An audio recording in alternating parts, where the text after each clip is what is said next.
Salut tout le monde, c'est Ratu208 et aujourd'hui on se retrouve pour la review du Transformers Studio Series numéro 57 Off-Road Bumblebee. Oui, enfin une review depuis déjà un sacré bout de temps. Je mets donc le billet de côté et on commence par la boîte. Donc ici on a une très belle image de Bumblebee dans son mode Jeep. Je pense que c'est pas du CGI, je dirais plus un dessin, mais ça peut être du CGI aussi. Donc numéro 57, Studio Series, Off-Road Bumblebee, Transformers Bumblebee, Transformers, Génération, Takara Tomy et Hasbro ont fait cette figurine. À l'arrière, on a ici un symbole Autobot avec ici une très belle image de Bumblebee en mouvement avec son canon prêt à shooter Blitzwing. À l'arrière de la boîte, on a des petites statistiques sur le personnage. On voit que c'est écrit Attaque dans le canyon, taille, apparence et décor inspiré du film, 26 étapes, et ici on a écrit Bumblebee affronte Blitzwing dans un combat à faire trembler les murs du canyon. Yes, je peux pas attendre, je veux le Blitzwing. Et sur le côté, on a un gros point sur la tête de Bumblebee. Je pense que pour un effet plus esthétique, ils auraient peut-être pas dû mettre assez de lumière dans les yeux parce que là j'arrive même pas à voir ses yeux. Mais la boîte, on la met de côté et on va maintenant s'intéresser à la figurine. Et personnellement, je trouve ce mode Jeep pas excellent mais réussi. Je viens de me rendre compte que j'avais oublié de remettre les sièges en place. Maintenant bon, on reprend la review. Voilà, donc comme je le disais, c'est pas excellent, parfait, mais assez réussi je trouve. Donc on va regarder les beaux détails. Déjà l'avant de la Jeep, alors ici c'est un petit peu ouvert parce que c'est une véritable torture à essayer de le rentrer dedans, c'est juste horrible. Sinon j'aime beaucoup les détails qu'ils ont fait dans les phares. Peinture ici, c'est très réussi. L'espèce de pare-choc ici je trouve bien fait. Sur le haut on a le capot qui est aussi bien fait. J'aurais aimé un petit ajout de symbole Autobot vers ici, mais bon, ce serait pas accurate au film. Il n'y a pas de symbole marque Jeep en même temps. Je sais pas s'il y est sur la voiture originale, il faudra que je vérifie. Les fenêtres sont très bien faites. Ouais, ici c'est très bien fait. Les roues sont en plastique, c'est des grosses roues. J'aurais préféré des roues en caoutchouc, ça aurait été mieux de donner cet aspect tout terrain. Les côtés de la voiture aussi sont très réussis. Ici les portières, faudra que je vérifie. Je suis pas sûr que les portières sont 100% accurate.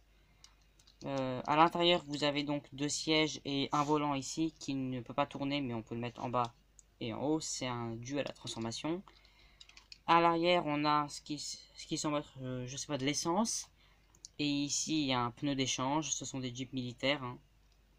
L'arrière aussi est très bien fait. J'aime beaucoup les petits phares ici. Le côté, rien à dire. En dessous, le robot est bon, moyennement caché. Ici, on voit les bras carrément, ce qui est dommage. Et ici, on voit ses jambes et le canon qui est ici. Le canon, on peut le retirer, c'est son arme. Mais si on veut lui mettre, c'est deux petits trous ici. Et vous avez ici deux petits pegs. Il y en a un là et l'autre est ici. Dans ce sens-là, vous le mettez, dans ce sens-là, vous le mettez bien et ça se clipse normalement. Ça roule. C'est un petit peu dur dans le mien, mais je trouve que ouais, ça roule assez bien. Ensuite, pour une comparaison de taille, le voici avec le Studio Series Dropkick en mode hélicoptère. Cette figurine est une abomination. De côté, vous voyez, ça ressemble à peu près. Voilà. Dropkick reste très grand. Le voici ensuite avec le Dropkick en mode voiture, qui lui est réussi, chef-d'œuvre.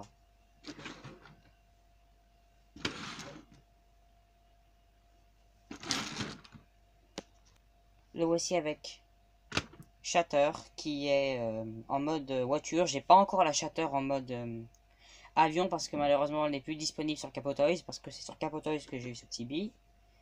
Mais cette figurine reste quand même très bien, même si je trouve que le jet mode est mieux réussi.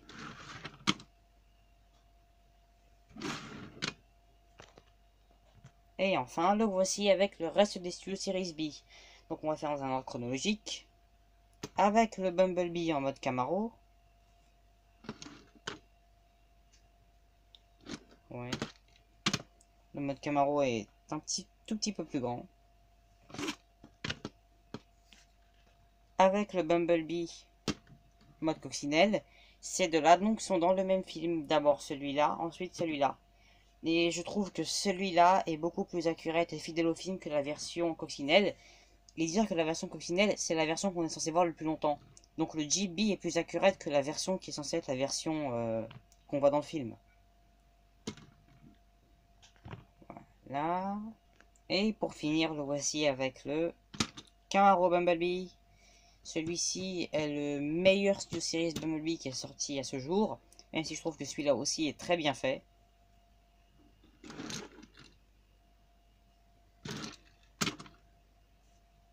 Voilà. Et donc, maintenant, on va passer au moment culte. La transformation. Alors, voici les instructions déjà. Voilà. Waouh. Donc ici, on a les images de Roadbuster et Shatter qui sont dans la même vague.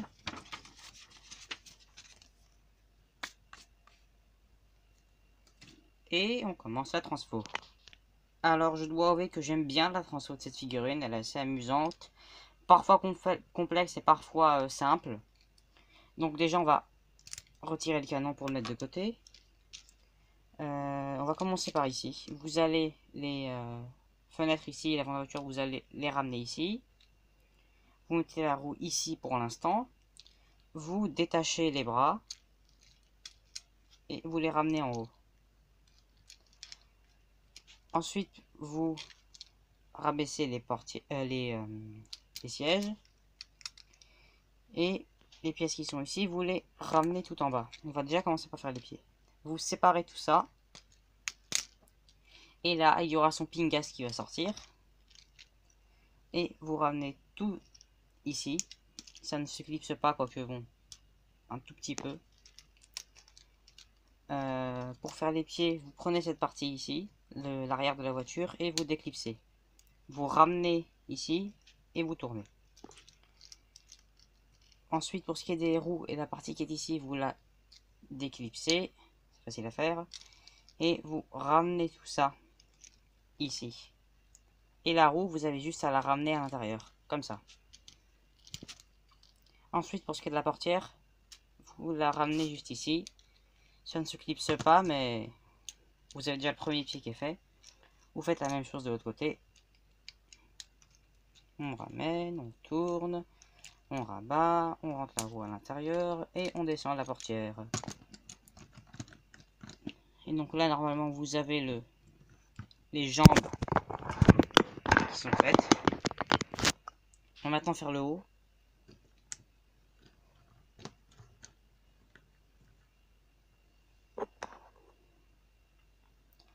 Pour le haut, vous venez ici et vous déclipsez.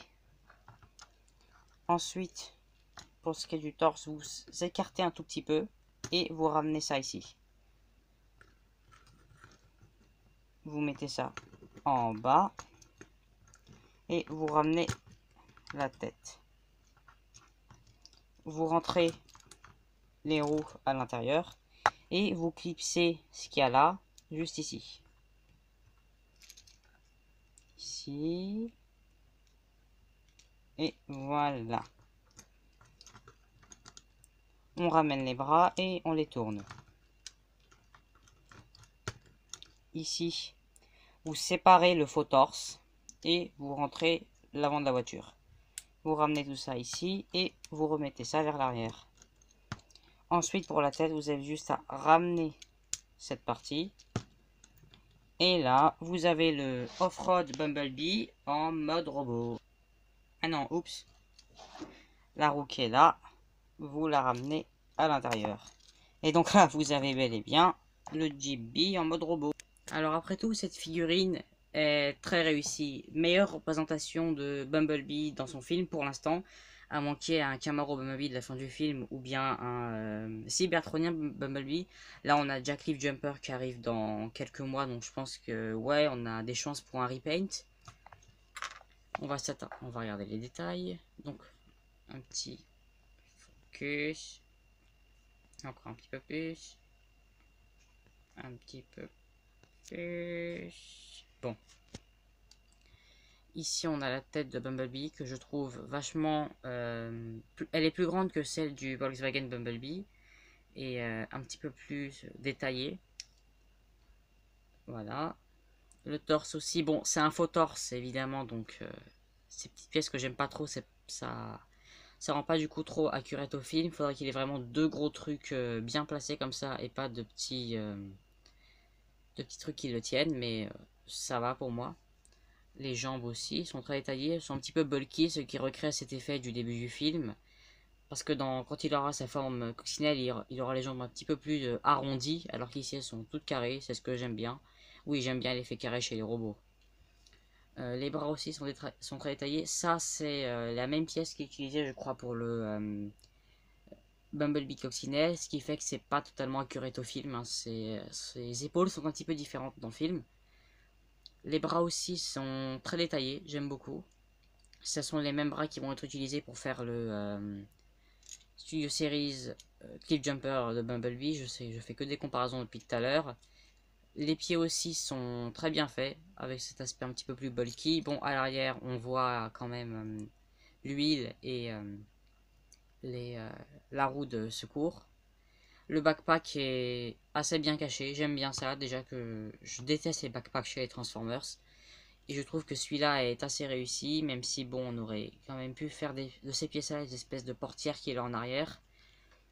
Et la roue est ici, donc ce qui est un petit peu dommage. Mais en tout cas, ouais, je pense que c'est une très belle figure. Pour les articulations, la tête peut faire un 360 degrés si vous forcez un petit peu. Elle peut regarder un tout petit peu en bas, mais pas du tout. Enfin, elle peut regarder un petit peu en bas, mais en haut. Si vous faites ça, qui est dû à la transformation, on voit beaucoup mieux la thyroïde de Bumblebee. Je pense que ça peut faciliter la tâche à Blitzwing maintenant. Un peu plus besoin de rentrer son truc. Tu rentres ta main, tu retires sa boîte vocale, c'est tout. Donc, bon, c'est bizarre, certes, mais pour ce qui est des bras, pas de 360 degrés dû aux grosses roues qui sont là. Voilà, on peut les monter et descendre. Pour ce qui est au niveau de l'avant-bras, vous pouvez les remonter ici à plus de 90 degrés et les mettre en arrière moins de 90 degrés. Vous pouvez les tourner à 360 degrés, ce qui est assez bien. Vous avez au niveau du buste une rotation pas 360 degrés due au backpack qui n'est pas trop grand mais qui empêche une rotation complète. Les jambes, vous pouvez les ramener en haut et en bas. Bon, en bas pas complètement à cause de la rouquelle, donc ici je suppose que ouais, un petit peu ça va. Une petite rotation au niveau de la cuisse. Au niveau du genou, pas de rotation, mais on peut déjà le replier comme ça. Et pour les pieds, 360 degrés aussi. Et petit pivot. Enfin, le pivot est trop petit. Ouais. Et en haut, en bas. Et bien sûr, vous pouvez lui ramener son petit canon. Vous le mettez ici. Et ça donne cet effet de main transformée. Je sais pas s'il est plus réussi. Oui, le canon, le molde du canon lui-même est plus réussi que la première version. La première version c'était un bras échangeable, mais le canon n'était pas du tout accurate. Surtout, il était trop petit, alors que là on a un bon gros canon avec beaucoup de détails. Voilà. J'aime bien son canon. Il va faire des blue blouches et tirer sur Blitzwing. Et si vous avez la première, le Bumblebee coccinelle, vous pouvez également l'être. Je suis assez content que Hasbro ait pu faire Hasbro et 40 pu faire ce petit ajout. Si vous avez deux petits trous ici, vous pouvez lui ramener la lame. Et donc, la lame est toujours trop petite. Mais c'est déjà bien. Et là, on a un Bumblebee complètement armé et accurate au début du film. Pour une comparaison de taille, le voici avec le Studio Series 38 Optimus Prime, alias la meilleure figurine Optimus Prime dérivée des films. Oui, je sais, je suis fan de ce modèle-là, plus que les modèles du Bayverse. Le voici également avec Dropkick l'Abomination, un custom qui a foiré malheureusement. Mais si j'ai acheté cette figurine, c'est parce que déjà quand je l'ai acheté, c'est parce que c'était la seule bonne version de Dropkick dispo à ce moment, parce qu'il y avait le Energon Igniter aussi. Mais plus tard, j'ai réalisé que cette figurine elle est pas ouf. Elle est bien, c'est vrai, mais elle est pas ouf. Le voici avec le Studio Series Dropkick en mode voiture. Celui-ci est vachement mieux réussi. On arrive à voir qu'il est plus grand que Bumblebee, ce qui est accurate au film. Ouais, cette version Dropkick, définitivement meilleure. Le voici également avec Shatter. Donc on peut faire une petite photo de groupe des personnages dans Bumblebee.